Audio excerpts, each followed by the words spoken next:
চালকবিহীন বিমান কামান-12 এর গণ উৎপাদন শুরু করেছে ইরান।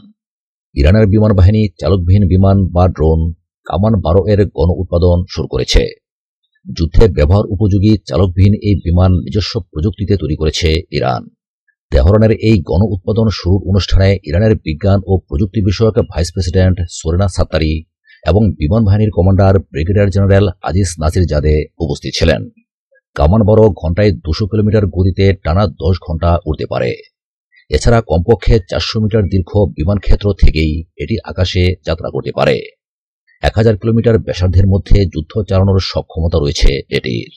এছাড়া 450 কিলোগ্রাম ওজনের এই কামান-12 100 কিলোগ্রাম ওজনের বোমা বহনের সক্ষমতা রয়েছে। তেহরানের মুসল্লায় ইমাম খোমেনির সমরাস্ত্র মেলায় জানুয়ারি মাসের 30 তারিখে প্রথম এই ড্রোনের উন্মোচন করা হয়।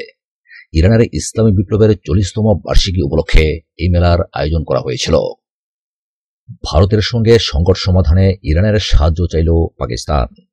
শান্তিপূর্ণ উপায়ে ভারতের সঙ্গে চলমান উত্তেজনা প্রশমনের উপায় খুঁজে বের করতে ইরানকে ভূমিকা রাখার আহ্বান জানিয়েছে তেহরানস্থ পাকিস্তান দূতাবাস। ওই দূতাবাস গতকাল শুক্রবার প্রকাশিত এক বিবৃতিতে জানায়, ভারত সরকারের রাজনৈতিক এজেন্ডা বাস্তবায়নের অংশ হিসেবে দেশটির পক্ষ থেকে সন্ত্রাসবাদকে ব্যবহার করার বিষয়ে পাকিস্তান সবসময় নিজের উদ্বেগের কথা জানিয়ে এসেছে। বিশেষ করে ভারতে পার্লামেন্ট নির্বাচনকে সামনে রেখে দেশটির সরকার সন্ত্রাসবাদকে হাতিয়ার হিসেবে ব্যবহার করতে পারে। বিবৃতিতে আরও বলা হয়েছে, দুঃখজনকভাবে ভারত সরকার কোনো ধরনের তদন্ত কিংবা সাক্ষ্য প্রমাণ ছাড়াই তাৎক্ষণিকভাবে সন্ত্রাসী হামলার দায় পাকিস্তানের উপর চাপিয়ে দিয়েছে। এ পরিস্থিতিতে কাশ্মীর সীমান্তে সৃষ্ট উত্তেজনা প্রশমনে ইরান ভূমিকা পালন করতে পারে বলে পাক দূতাবাসের বিবৃতিতে উল্লেখ করা হয়েছে। গত 14 ফেব্রুয়ারি ভারত নিয়ন্ত্রিত কাশ্মীরের পুলওয়ামা জেলায় এক ভয়াবহ সন্ত্রাসী হামলায় ভারতীয় আধা সামরিক বাহিনীর 44 জওয়ান নিহত হন। পাকিস্তান ভিত্তিক জঙ্গি গোষ্ঠী জৈশ-ই-মোহাম্মদ ওই হামলার দায় স্বীকার করেছে। নয়াদিল্লি ওই হামলার জন্য পাকিস্তান সরকারকে দায়ী করলে দুদেশের মধ্যে তীব্র উত্তেজনা সৃষ্টি হয়। ভারত দুদিন আগে পাকিস্তানের অভ্যন্তরে প্রবেশ করে বিমান হামলার মাধ্যমে জৈশের প্রশিক্ষণ কেন্দ্র গুড়িয়ে দেওয়ার দাবি করে জানায়, তাদের হামলায় 300 থেকে 350 জঙ্গি নিহত হয়েছে। তবে পাকিস্তান বিমান হামলার বিষয়টি বেমালুম অস্বীকার করেছে। ওই ঘটনার পরদিন কাশ্মীর সীমান্তের পাকিস্তান অংশে গুলিতে একটি ভারতীয় বিমান ভূপাতিত এবং এর পাইলট আটক হন।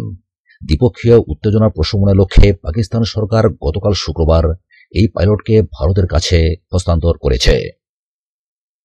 ভেনেজুয়েলার তেল কোম্পানির দপ্তর লিসবন থেকে মস্কো সরানোর নির্দেশ। ভেনেজুয়েলার প্রেসিডেন্ট নিকোলাস মাদুরো তার দেশের রাষ্ট্রনিয়ন্ত্রিত তেল কোম্পানি পিডিভিএস এর দপ্তর পর্তুগালের রাজধানী লিসবন থেকে রাশিয়ার রাজধানী মস্কোয় সরিয়ে নেওয়ার নির্দেশ দিয়েছেন।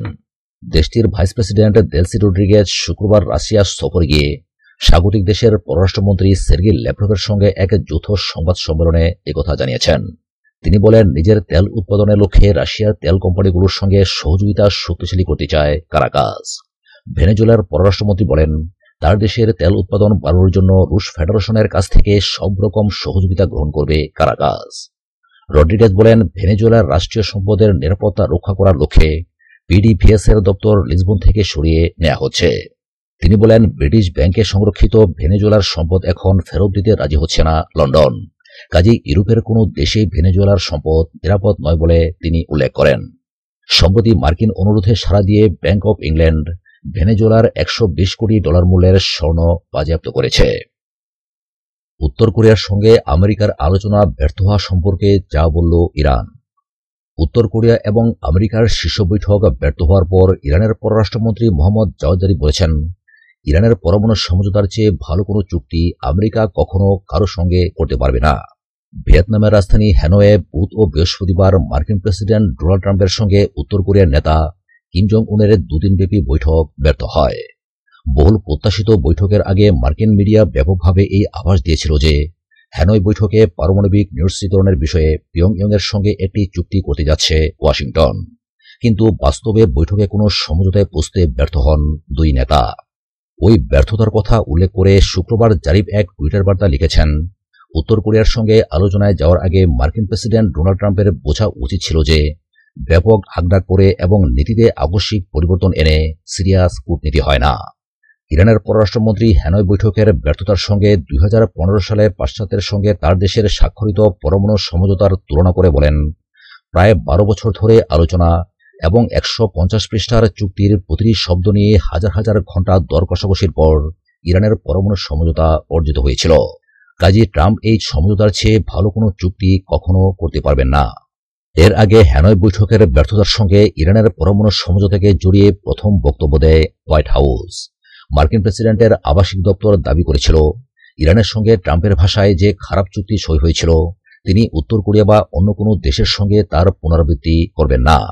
মার্কিন প্রেসিডেন্ট গত বছরের 8 মে আমেরিকাকে ইরানের পরমাণু সমঝোতা থেকে বের করে নিয়েছিলেন।